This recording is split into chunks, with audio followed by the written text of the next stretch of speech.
Pluvieuse et frileuse matinée de novembre.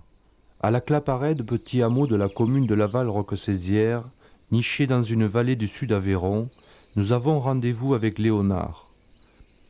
La fumée blanche qui s'échappe de son appentis signale qu'il est déjà au travail.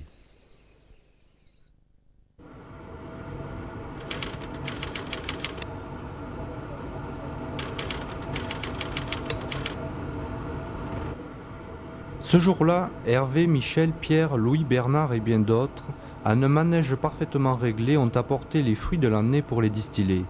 Seul maître à bord, Léonard surveille, règle et contrôle la fabrication de l'eau-de-vie.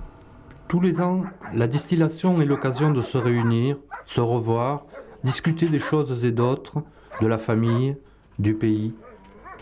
Mais trop parler donne soif. Elle sera bonne cette année.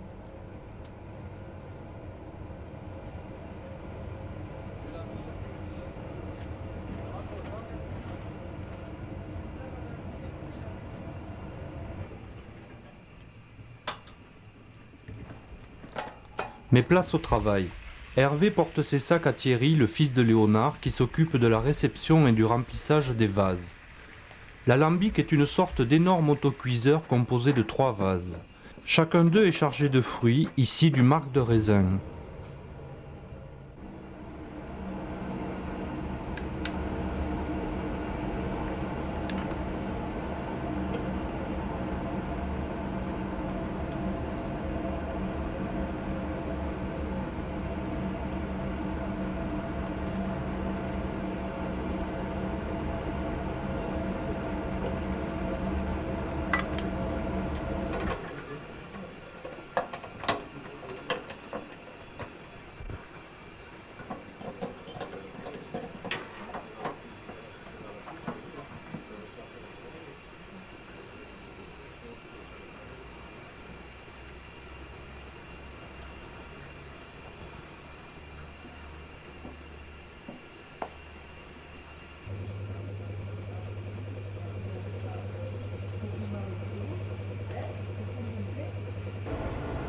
Tout se déroule normalement, Léonard le sait par habitude, à l'odeur dit-il. Néanmoins, il ausculte le serpentin, surveille la sortie de la pression, en des gestes 100 fois répétés et qui le rassurent. Sa vieille dame de 90 ans, il la connaît par cœur. Un dernier réglage des vannes de pression et, limpide, l'eau de vie, l'eau du feu commence à s'écouler.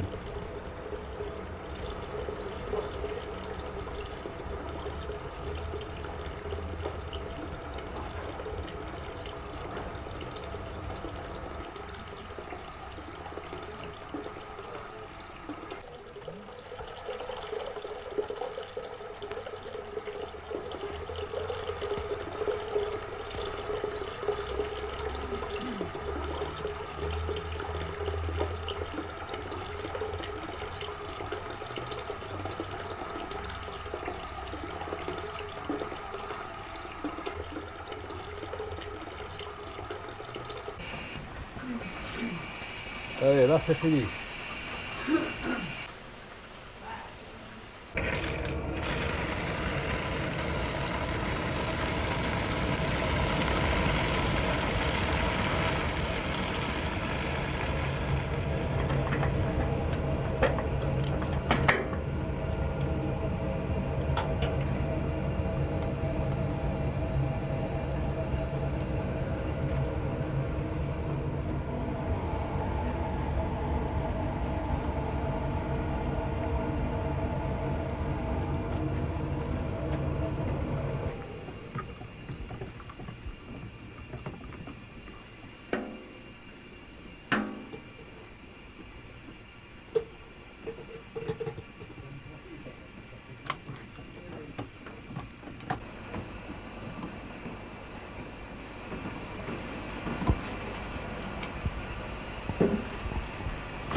La passe est terminée.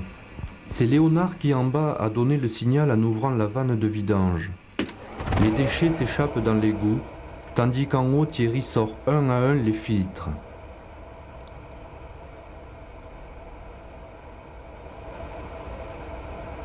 Encore fumant, le marc de raisin a été complètement expurgé de son jus. Le processus de fabrication est achevé. Chacun sait désormais ce qu'il lui reste à faire avant le prochain remplissage des vases. Léonard, très soucieux d'équité, mesure au plus juste. Pointilleux jusqu'au bout, il vérifie une dernière fois le degré de l'alcool, environ 48 degrés. Au-dessus, son fils rince les filtres et les vases pour le chargement suivant. Parfois, Madame Bousquet vient donner un coup de main pour transvaser l'agnole.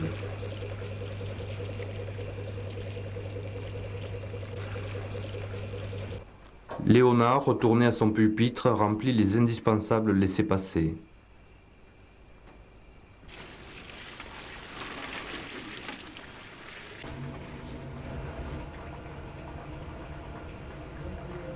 Bonbonnes et bidons pleins de la précieuse eau-de-vie sont rassemblés sous l'appentis.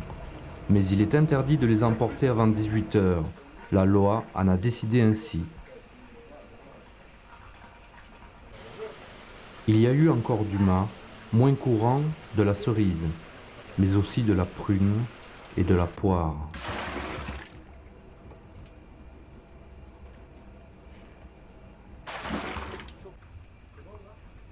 Un dernier coup de treuil et le couvercle se referme pour la dernière passe. 18 heures précises marquent le moment attendu de la libération. Chacun a déjà emporté son bien. Il fait déjà nuit et Michel est le dernier à charger ses bonbonnes. Pas de visite des indirects aujourd'hui et c'est tant mieux.